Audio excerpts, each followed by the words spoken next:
Akumu, are you going to be vegan? Claire, are you going to learn Greek? Yeah. For me, hell yeah as well. Yeah. But can we say yes to everything? Oui. No. Yes. Sí. Yeah. Sindio? Kabisa. Yeah, let's see.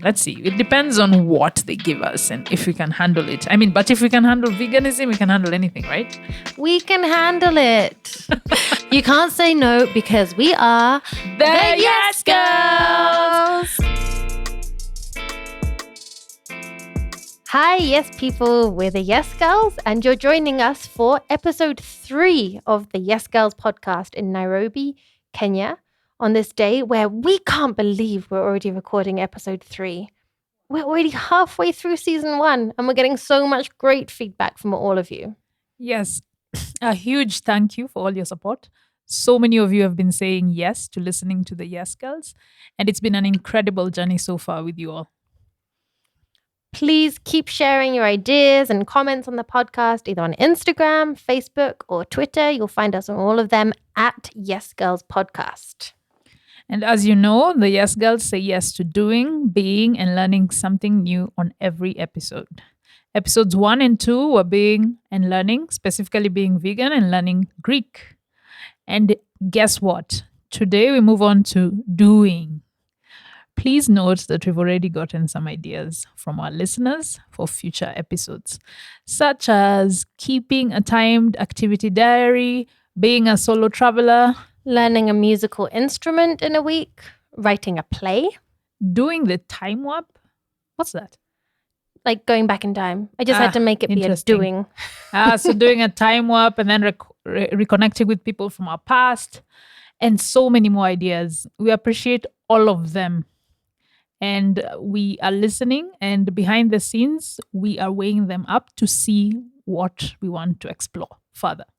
So keep sending them in, and who knows, maybe we'll say yes to some of them.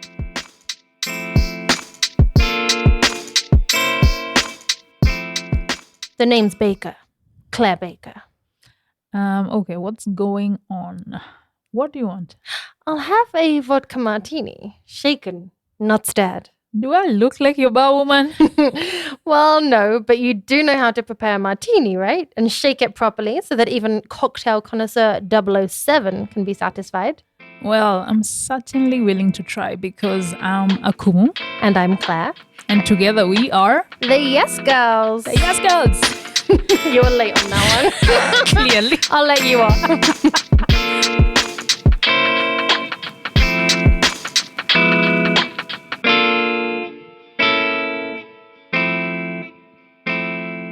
Now, we can tell people how we're shaking things up in this episode and what twist or garnish they might expect. Also, I'm going to have a lot of puns this episode. You can just expect it. Yeah, we're going to be punished.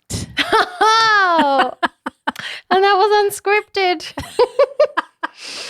Yeah, so you've probably already guessed it. This episode 3, in this episode, we are saying yes to doing mixology. Woo! That's right. We immersed ourselves in this tantalizing ology and learned to master the classic cocktails served in bars across the world, whilst figuring out how to please the crowds with the perfect cocktail or mocktail for their mood, tastes, and time of day.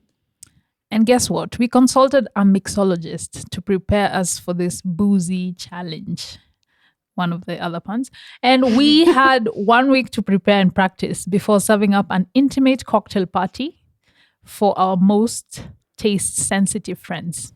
I'm not sure they're going to appreciate us calling them taste-sensitive, but I think that's what they were. They're not that our other friends don't have taste, but okay, yeah, we're going to lose or gain some friends here no matter what. So we're going to see, did we hit the highball?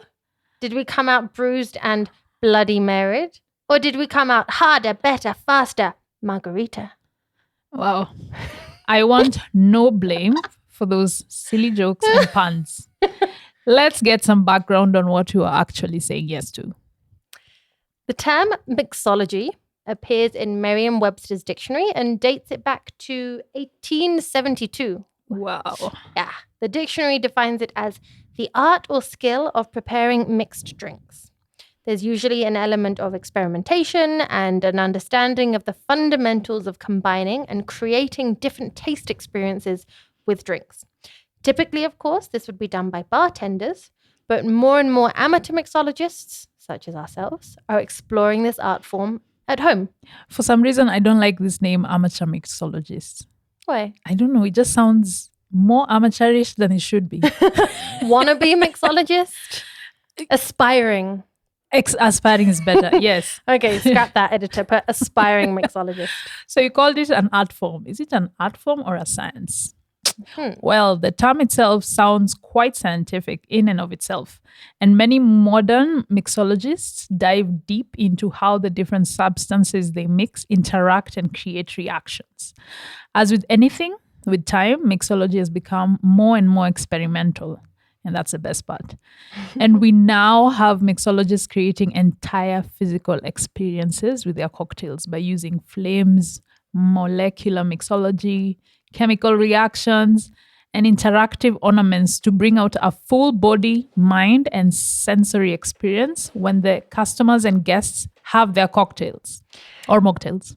Yes, good distinction. We had to start from the beginning, though. As anything but mixologists ourselves, we had our work cut out for us. Neither of us have ever gone further than maybe ordering the odd cocktail in a bar. And I once owned a cocktail shaker, but only to look cool at university by displaying it on my shelf. I didn't even know how to open it. I genuinely never opened the thing. Yeah, in the lunch that is called a shaker the other day. Yeah. I hope you're going to get into that. Like, it's so fancy. I really wanted it to have a fancy name. Anyway, shaker is just the thing too that basic. Shakes cocktails. What's it called? Oh, And then you just told me shaker. I was like, oh God. So to get us ready for this challenge, we consulted one of Nairobi's most passionate, aspiring or amateur mixologists. So by day, Patrick Wilson is a senior development professional, but by night, he is a mixologist extraordinaire. And he has been a cocktail aficionado. I don't like this word. Since watching the 1988 Tom Cruise movie called Cocktail as a young boy. We spoke to Patrick ahead of embarking on this huge challenge to help prepare ourselves mentally and strategize on how best to go about it. Here's a bit of our conversation with Patrick, getting us excited for the task ahead. So for me, really, it's about two things. First of all is just the exploration of different flavors and different combinations of ingredients. It's a lot like cooking, and cooking is something else I enjoy. But the idea of taking different ingredients, trying to match them in a way that suits each other, but also suits whatever mood I'm in or whatever snack I may be having. So just literally exploring flavors and combinations of flavors is one aspect that's interesting to me. But the other thing that I really enjoy, whether it's just my wife and I here in our home, two of us, or if I'm at a party back in the pre-COVID times when we could have parties, making cocktails that other people enjoy, talking to somebody about what kind of flavors they like, what sorts of spirits they're interested in trying, and seeing if I can come up with a cocktail that's going to suit them in that moment, that's going to really help make their evening succeed. That social aspect to me is just a lot of fun.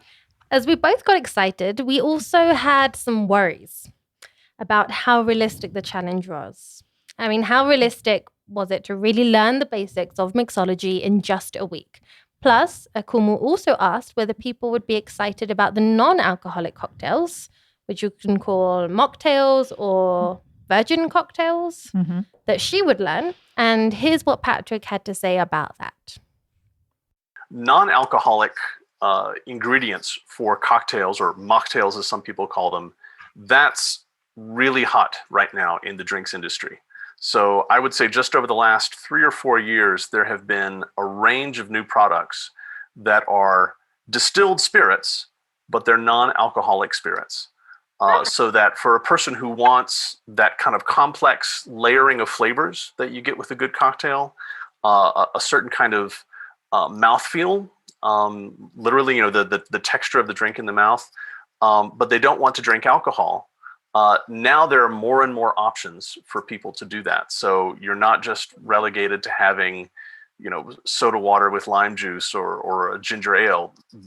There are now more complex non-alcoholic ingredients that are coming on the market. So as you can see, I was reassured that people would want to drink my mocktails. But how would we actually do this doing Mixology challenge? Well, we asked Patrick for some advice, and here's what he said. Fortunately, for a large range of classic cocktails, the techniques are not that difficult.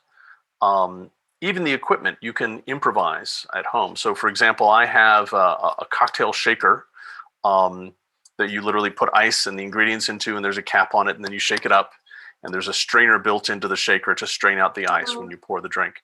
But if you don't have that, if you have a jar with a tight top, you can do it in that. If you have some sort of plastic container, you can improvise a lot of the equipment. And in terms of techniques, if you have an accurate measuring device, so what I have is a cocktail jigger that has ounces and centiliters marked on it, so I know exactly how much of each ingredient I'm putting in. But you don't have to have that specialized equipment if you have any sort of measuring cup, something where you can accurately measure ingredients so you know how much you're putting in. That's fine. Again, the techniques, basically you need to know how to stir and how to shake. That's not too difficult to learn. How to strain ice out of the drink. And that's basically it. Now, there are additional layers of complexity that you can experiment with, but the basics, I think, in a week is very doable. What I would recommend is that you focus on learning a few classic cocktails. Maybe pick 4 or 5 different spirits, so bases. So perhaps vodka, gin, whiskey, rum, tequila. Those 5, and those are sort of the base spirits for the vast majority of cocktails that are out there. And then learn 1 or 2 drinks that go with each of those spirits. And the classic cocktails are classic for a reason. They are tried and true recipes. They hit all of those notes that people are looking for when they order a cocktail. And they're not that hard to make. After this reassurance from Patrick, we were ready to get sucked into the challenge. Okay, that sounds like a pun, but it's not. And so each of us, Yes Girl 1, me, and Yes Girl 2, Akumu. Hey, we agreed there's no 1 and 2. We are both equally yesy and equally girly. Okay, fine. Most times. You wouldn't notice. Okay, so the Yes Girls, Claire and Akumu, set off on their separate adventures of doing mixology to reunite at the end of the 1-week challenge to host a cocktail party for a small group of tasty friends, as in they have taste. We didn't actually taste them, did we? We'll see. We'll get into that. Akumu, please tell us what ingredients and in what quantities went into your week and whether it was a sweet sip or a sour slog. Slog is such an interesting word. Is it British? Probably. Most words I use are British. It sounds very British. But hold on. Before we go into my week, let's get a teaser in 3 words. How was your week in terms of words? 3 words. Okay. Well, a lot of cocktails have 3 ingredients. So I guess I'll give you a little cocktail. They would be fancy a drink. Interesting. Just that with a question mark. Fancy a drink. Mm-hmm. And you? Mine is a rebel in training. I'll explain why. Okay. Explain away, please. Tell us more.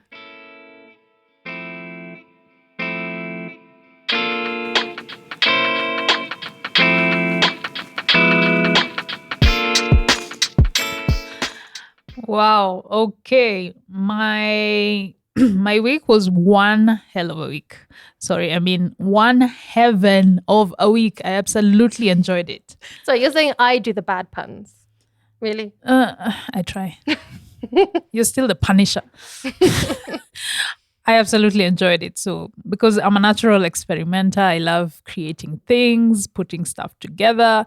I do it at work, on social media, and on mundane things like my jewelry and clothes. So, what's a cocktail or a mocktail?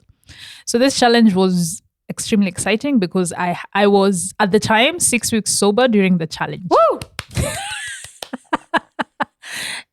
So it's not like a big it's not like a it okay, thank you for clapping, but it's not a big thing. I always assume that's something to celebrate.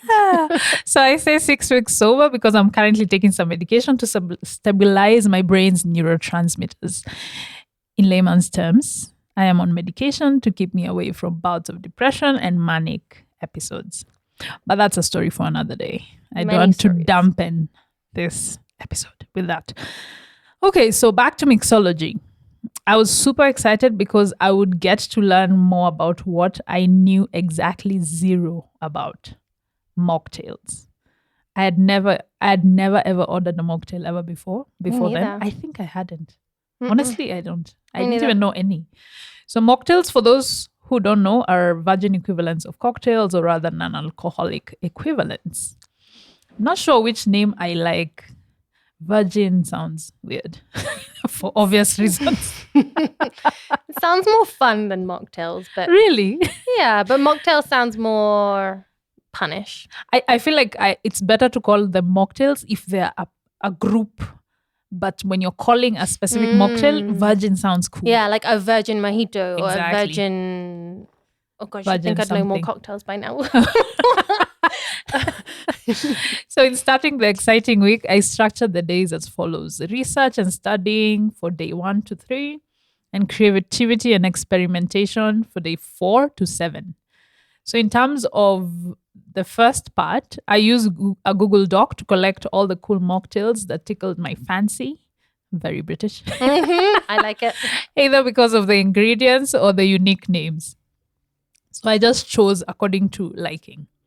And I was particularly interested in learning more about what I'd like to call the cocktail twins, i.e. cocktails that can be turned into mocktails just by removing or substituting the alcohol. So as we went into the challenge, my job would be the mocktail side of things, and Claire's would be the alcoholic side of things, the fun side in quotes. So in terms of learning some preparation skills, I turned to YouTube a lot, which fortunately or unfortunately made everything look super easy.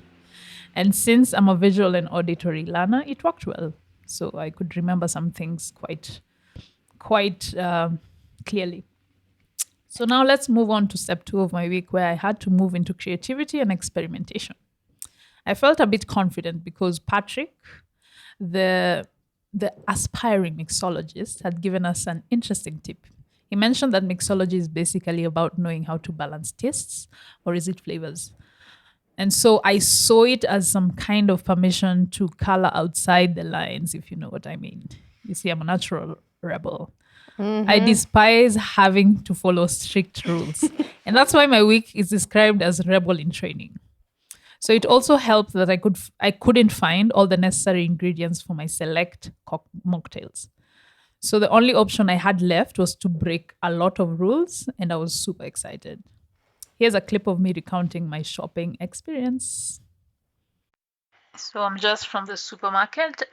What I did in terms of the list, because it was such a comprehensive list of things I needed before I went to the supermarket, was I'd written down, I'd collected like 6 or 7 cocktails that I really wanted to try focus on. And I wrote down all the ingredients across all of them. And I went with a list to the supermarket, looking like someone's husband who's shopping for the wife and he's been told to bring stuff. Yeah, I don't like looking like a tourist in quotes in a supermarket, but that's exactly how I was. I was following my list. And I could find most of the things, all the millions of juices I had to buy, all the sodas and soda waters and tonics, and a couple of things which were hard to find, like vanilla essence. in place of vanilla extract, and specific brown sugar. There's something else I was looking for, but I didn't find. So yeah, there are a couple of things I actually didn't find. Peach nectar was in one of the recipes. I had no idea what that is. I had no idea where in the supermarket to look for that. And I didn't even ask the staff in the supermarket because I know they wouldn't know what that is. There was something called sparkling white grape juice. Never thought of white grape juice even as a juice. So asking for sparkling white grape juice, never heard of that. Don't think it's there in the supermarket. Rum extract is another ingredient I couldn't find.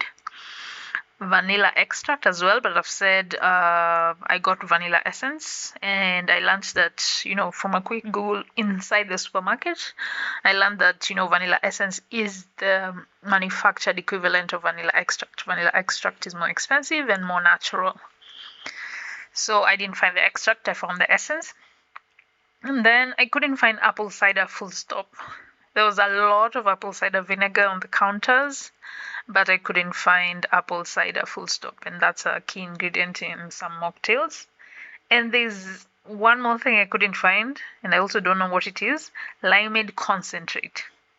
Yeah, so all these things I couldn't find sent me onto Google to find substitutes or homemade recipes.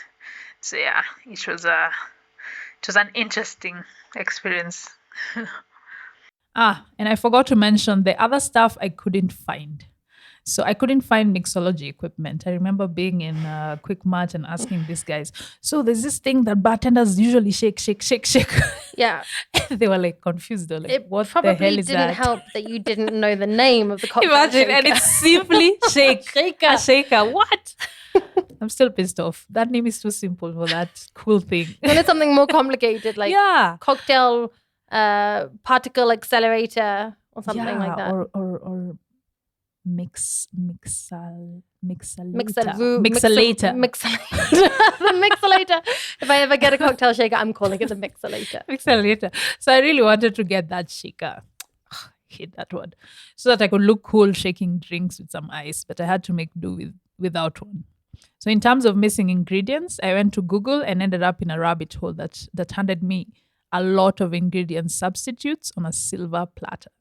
I even found a fantastic article on Budget 101. Shout out to budget101.com. The article gave me all the possible substitutes of different kinds of alcohol, and I was amazed. So here's me talking about it. Wow, so I can't believe it. I just came across an amazing article. Amazing. Something I really need as someone who's experimenting with mocktails. So it's this website by budget101.com. Shout out to budget101.com. So it's titled Alcohol Substitutes for Recipes. So I think I just got it by Googling, substitutes for alcohol in cocktails, something like that. Yeah. And I'll just read you the interesting ones, some of the interesting ones. So it's a really long list of all the famous alcohols and what you can substitute them for in a recipe. So for beer, I'll just say the common ones. So for beer, it says you can substitute it with, for light beer, you can substitute it with chicken broth, ginger ale, or white grape juice. How amazing is that? And funny enough, I saw something strange happening when I was trying out a mocktail with stony tangawizi, and while adding sugar, it became frothy. And you see, stony tangawizi already looks like some kind of beer. So that kind of reaction made it look like a beer and also made it taste like a beer. So if you ask me as well, if you want a substitute for beer, you can use stony tangawizi with sugar, I think. That's what I think. The other interesting thing they have on this article is saying that you can replace, wait for it. I'm just going down the list for something that is common. So for brandy, they say you can substitute it with unsweetened orange juice concentrate, or orange juice or marmalade. What? That's interesting. For red wine, they say you can substitute it with grape juice, cranberry juice, tomato juice, vegetable stock, or grape jelly. I don't know what that is. For rum, which was very necessary for me. So for rum, you can substitute it with non-alcoholic vanilla extract or rum extract. So I needed a rum substitute because I wanted to make a virgin caipirinha. So caipirinha is like a Brazilian drink that's very famous. So I wanted to make a caipirinha. No, that's a caipirinha with no alcohol. And I needed a substitute for rum. And so I saw that you can substitute it with vanilla extract. But remember, I couldn't find vanilla extract. So I wanted to substitute it with vanilla essence. The other thing that they list in this website article is for tequila, you can use cactus juice. Never seen that before in my life. For vodka, which is very famous, for vodka, you can use apple cider, which I didn't find, or you can use white grape juice mixed with lime juice. It's a very interesting mix. And for whiskey, you can substitute it. Wow. Okay, so for whiskey, they say large amounts cannot successfully be substituted. Small amounts can be eliminated. Wow. So whiskey is irreplaceable. Yeah, that's it. So as you can see, all the famous alcohols have a non-alcoholic substitute. So now that I was well equipped with ingredient substitutes, and my rudimentary tools, I was ready to go. From my experiments, here's pretty much the summary of the tips and tricks of mocktails, if you ask me. Remember, I am in no way an expert, but this is what I think I know from my week. You're an aspiring. Aspiring. Yes, not amateur, aspiring. So my first realization was that mixing at least 2 juices seems to be a standard procedure for mocktails. And that's pretty much because one acts as a substitute for the alcohol that a cocktail would have. So the second realization following that is that sugar and sugar syrup are very important ingredients. Hashtag calories.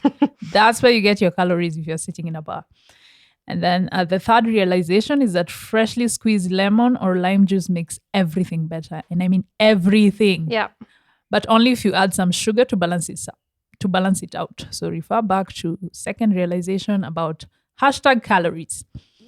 But it makes sense. Like sugar adds a punch that all mocktails need.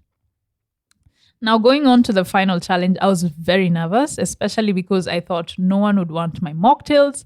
And also because I knew Claire would be super, super, super prepared. What? Me? Yes.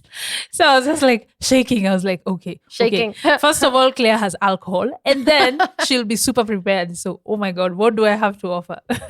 So it's really hard to compete with alcohol anyway, right? Sweat emoji. I even told Claire about it a day before that. So on top of deciding that we would actually force mocktails on everyone, probably in between the cocktails, I also decided to use some creativity with the mocktail names, especially since I was tweaking the recipes I found online. So I thought it would make sense to tweak some of the names too, especially the super boring ones.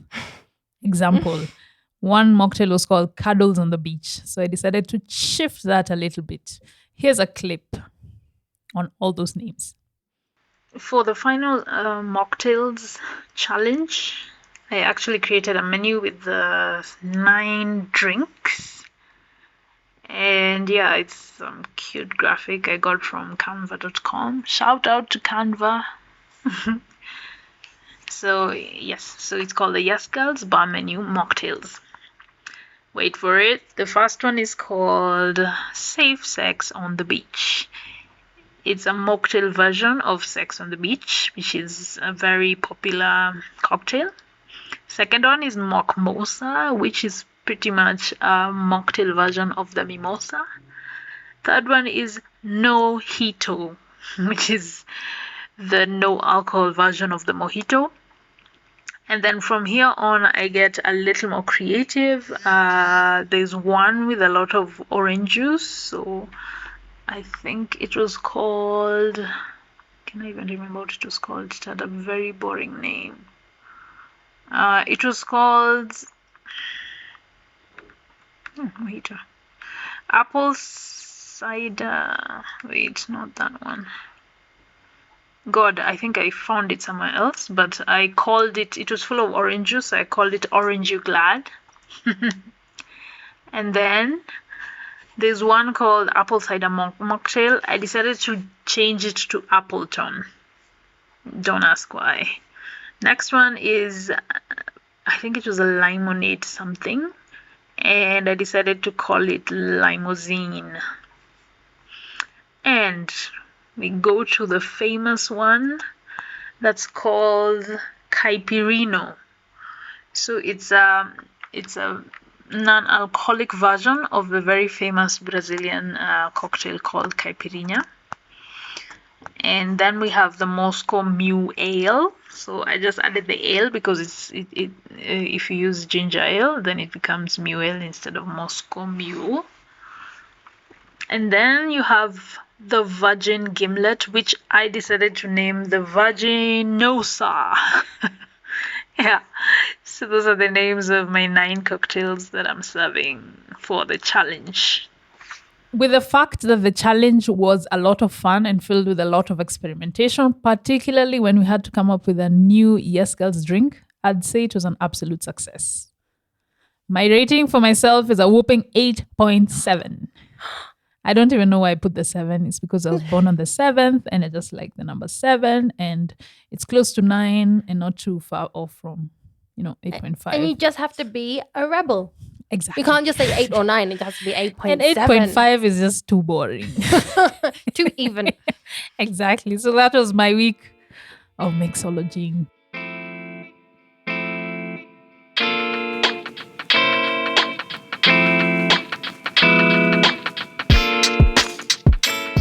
I've never known you to be so generous. I mean, we can all agree, right? Akuma's never been this generous to This herself. is the most generous I'll probably ever be. Well, we can tell that you really, really enjoyed this one. I did. And I think the names that you chose for your cocktails absolutely paid off. I mean, they just made my day. And we all know how much I love wordplay. And yours were just genius. And you even designed your flyer, like your menu. Mine was just handwritten with a few curves added in the first few words. And then I got bored trying to write nicely. So it just ended up being scribbles. But yours was a beautiful digital, like e-menu. There were pictures. They were appetizing. And the reality is that your mocktails were delicious. Thank you very much, except for one. There was one that was an utter failure. I didn't try that one. And Hillary probably didn't rate that. Thank you, Hillary, for forgetting to rate it. Maybe he just wanted to block it out. It was so bad. He drank like 2 sips and then abandoned it. But it's really interesting that you can substitute an alcohol for a juice. So you don't just make the traditional alcoholic cocktail and take out the alcohol. You actually add something to replace it. Yeah. And that's the interesting thing, because somehow it ends up tasting, okay, you feel like, okay, alcohol is missing, but it's still as good as it could be because there's always a substitute. Mm-hmm. Yeah. And the sugar thing, I'm with you there. I mean, I know I like to talk about him a lot because it gives me a lot of material to talk about, but my partner Zaxo hates sugar. I mean, I made a cake the other day and I forced him to have a bite, and you should have seen the grimace on his face. It was like, it looked like I was trying to pull his tooth out. I remember, because he was saying everything No I sugar. created, he said no sugar, right? No sugar. And the problem is that in some cocktails, to get that balance, as you say, like especially with the citrus, with the lime or lemon, you need that sugar to balance it out. So my sugar syrup I made very light. I didn't do 50-50. So traditional sugar syrup, super easy. You just basically heat sugar and water. And you're supposed to do 50-50, or you can do a bit more sugar. If you like it sweeter, I did a lot less sugar. So mine wasn't too sweet. I also don't like sickly sweet things, and then it gets all sticky, and I don't like sticky. Wow. So that was my week. How about yours? All right. So I am no stranger to spirits. I had a healthy appetite for partying, drinking, and debauchery. It's my favorite word. For drinking and debauchery in my youth. And I had a healthy interest in alcohol. I call it healthy because it wasn't excessive. What is healthy? What percentage is healthy? Well, what I would say is I always grew up in a household, primarily French household, where we were allowed to drink from a young age. It was never forbidden or hidden. There was no stigma attached to it. So I never needed to go out and binge or hide from it. Even from a young age, I'd be happy just having 1 or 2 glasses of wine. So again, I'm usually a wine person, right? That was my usual poison. And my knowledge of cocktails extended to once learning to make a mojito in Havana, Cuba. That was a highlight of my traveling days. That was one of my dream destinations since I was a little girl. And on the same trip, I drank Hemingway's favorite drink, the daiquiri, in his favorite bar, also in Havana. So other than that, I was below amateur level. You said you don't like the term amateur level. I was a dunce. Below the amateur. Below 0. Yeah. I was in French you call it the donkey. But I don't even know what Hemingway's is. So I am below you, totally below you before this. But you know the daiquiri? Have you heard of the daiquiri? Nope.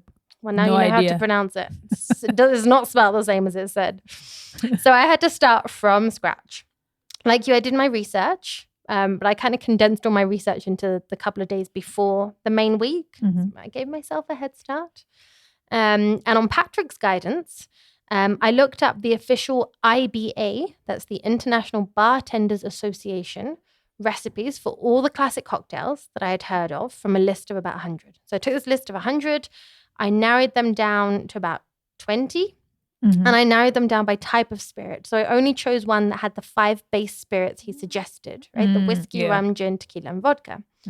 So from that, I made my shopping list with those 5 main spirits and then the few other kind of liquors and mixers and sodas and juices and syrups that need to go in it. And honestly, I went to the supermarket on a Sunday afternoon to get all of this. And I've never had such a high alcohol content shopping basket. In fact, it was the whole trolley. They look at you funny. It was only alcohol and then the odd celery stick and lemon. I don't know what they were thinking. But what I realized was that honestly, my local supermarkets were not ideal for aspiring cocktail makers. Not at all. Vermouth, right, could not be found anywhere within my neighborhood. I tried 2 supermarkets, 3 liquor stores, and they didn't even know what it was. Could you say what vermouth is? Well, that's the thing. Yeah, I realized I didn't even know what it was. I still don't know what that is. So after some frantic Googling, I was frantically Googling what is vermouth. At least I know how to pronounce it, I think.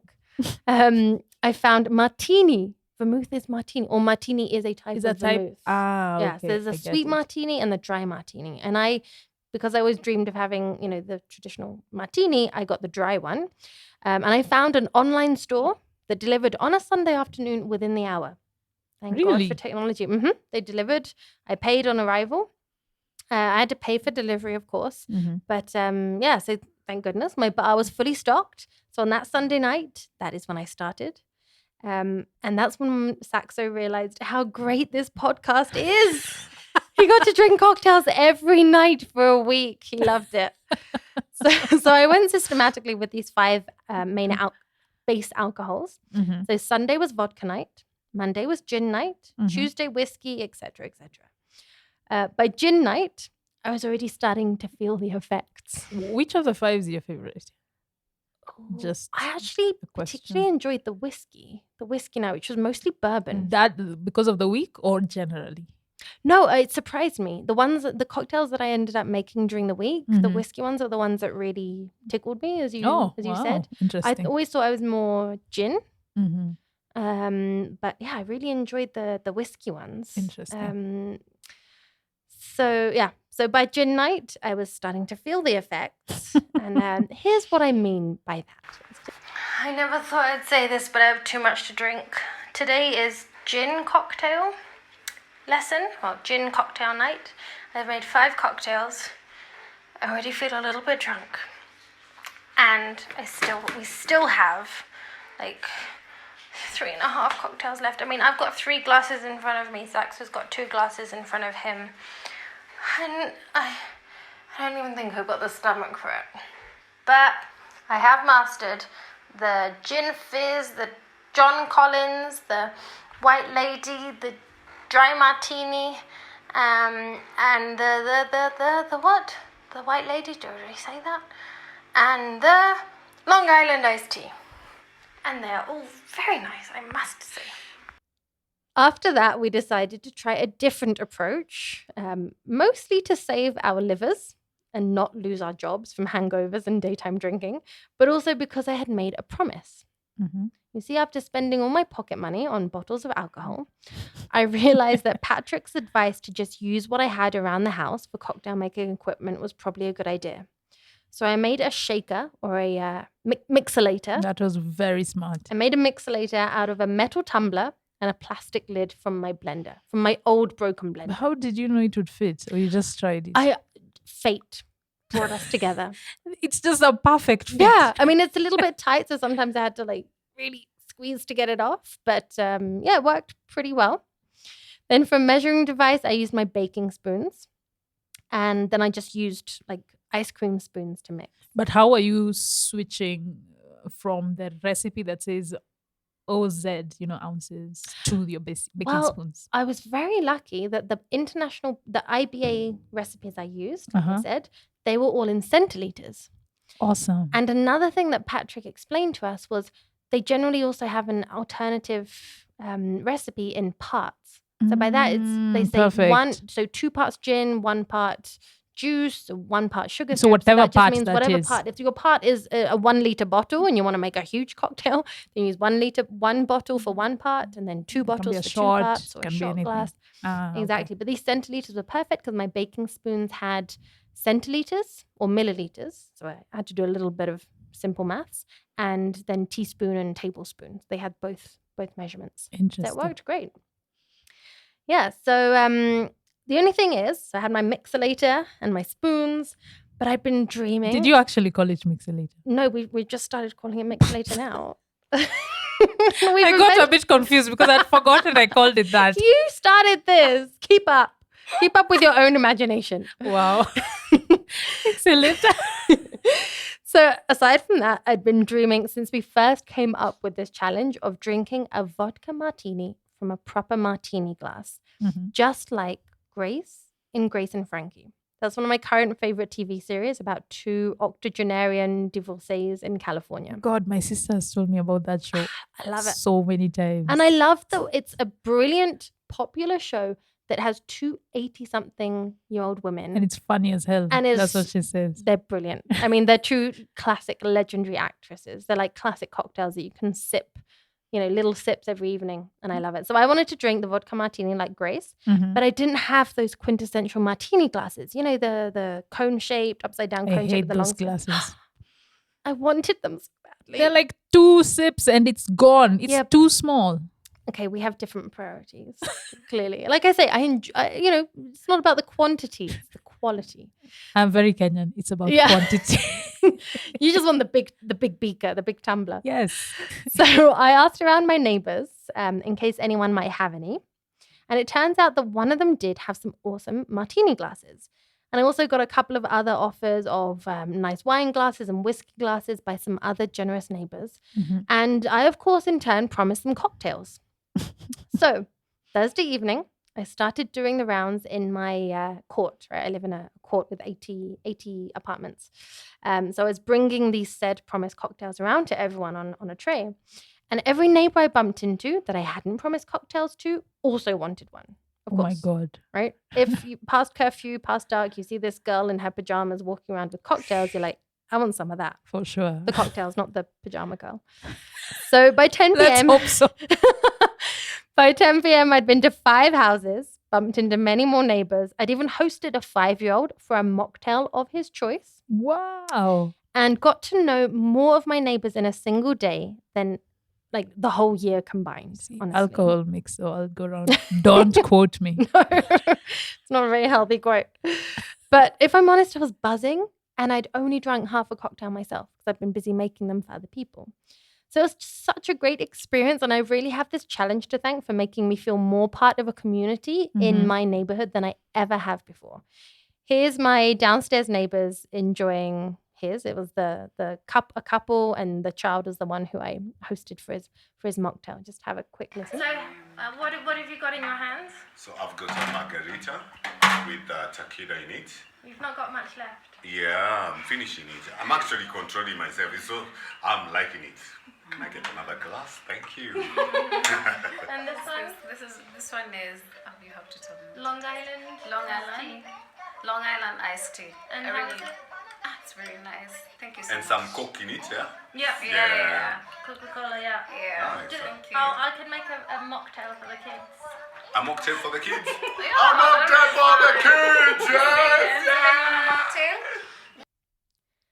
So, moving on, my strategy to focus on 5 main spirits was perfect. Thank you, Patrick, for the advice. And though I didn't stick 100% to my original plan, as there were some cocktails on my list that when I actually opened the IBA recipe, they had surprise ingredients that they hadn't listed on this kind of main list, like cherry liqueur or Cointreau, which I didn't have, and I wasn't going to buy, a whole bottle just for What one the or hell two is cocktails. Cointreau? It sounds like cilantro. It's not like cilantro. It's a orange liqueur. So triple sec, I learned, is an orange infused liqueur, and this one's like a stronger one. I don't know. I've used it in baking before, but I just didn't have a bottle at this time.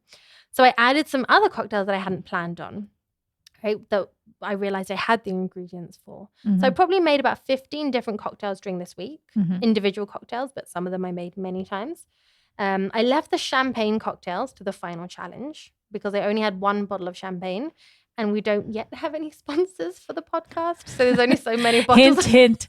There's only so many bottles of champagne I can afford to invest in without sponsors. So I really discovered so much about mixology basics. For example, when it comes to lemon or lime juice, there are subtle or rather big difference. Like whiskey and gin are invariably paired with lemon juice. But rum and tequila-based cocktails always call for lime juice. So when I got to rum and tequila night and I realized, oh man, I have no lemons left, it's okay because they always have lime juice. Okay. I also realized that the actual quantities of liquid in official standard cocktails is very small. They actually only require very little amount of liquid and then a lot of ice. So when you complain in bars that they put a lot of ice and little liquid, that's actually how it's meant to be in a lot of cases, or served in that small, like you said, the too small martini glass.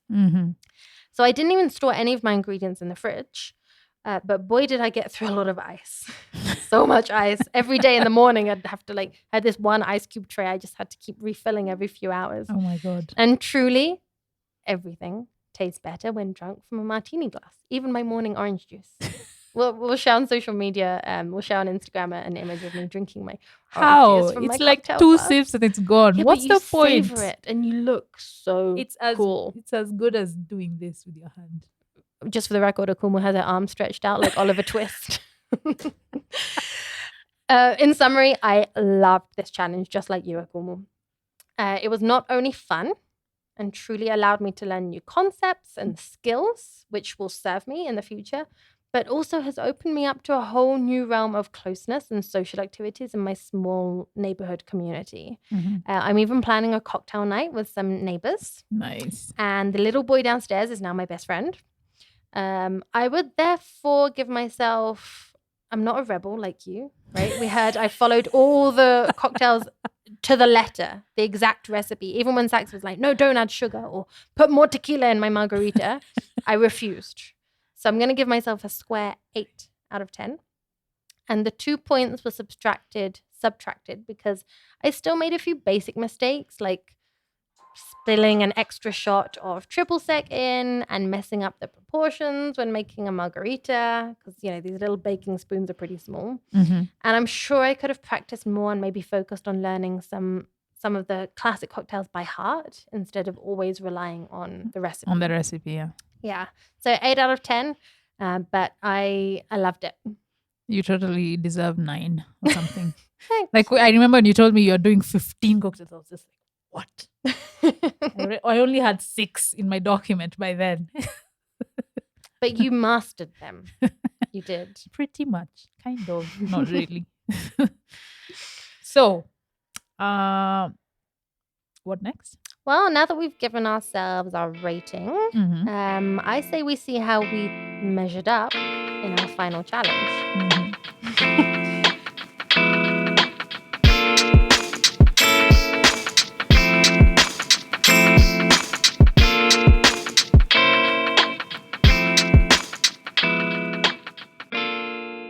So the final challenge was going to be a real-life in-person cocktail party with the two of us manning the bar. You mean womaning the bar? Hey, yes, that. Stand up. Yes, I like it. So we would be the mixologists. Saxo, my partner, was in charge of the barbecue. And our friends, David and Sylvia, were hosting us in their leafy garden. We had a very small guest list, but if I had been briefed that the important thing was not just to drink, so they had been briefed that the important thing was not just to drink, but to rate us. And to their credit, they took their role very seriously. A bit too much. After And I was so impressed and a little bit scared because they took it too seriously. After each drink, they sat down at the judge's notebook, Claire's very interesting notebook, and gave us a score out of 10 and some comments for each cocktail. To be fair, the diligence waned over the course of the evening or afternoon, partly because of the alcohol. yeah. But we still ended up with some invaluable and sometimes slightly harsh feedback. So harsh. We know you. Starts with a H. We got scored down sometimes for having like inconsistent salt rimming Yeah. on the margarita glass. That is a direct quote. Inconsistent salt rimming. I mean, really. And we were also downgraded for like serving a cocktail that wasn't right for that time of the day. But they asked for that cocktail. And that was the sort of audience we had to entertain. But because we love a challenge, we embraced it. Yeah. So we each had our side of the bar, the mocktail side and the cocktail side. Ooh. So I was serving spirits, Akuma was serving softs, and her naming was, as we've already said, Genius. Here's her serving the first of our fantastic virgin cocktails. And just a quick note, the sound in the background is our friend David making some crushed ice for us by bashing a bag of ice with a hammer covered in an oven mitt. All right, so cocktail one of our grand finale climax of doing mixology. What is in this glass? It looks kind of orangey, apricot-y color. So it has cranberry juice, white grape juice, bit of so the original one has puree, grapefruit puree, but I couldn't find that. Grapefruit puree. Something puree, Wow. which I couldn't find. So I've used sugar Okay. thing, and then I've added 7-Up. And what's it called? Safe sex on the beach. Safe sex on the beach. Okay. Safe sex on the beach. Best name it was ever. Delicious.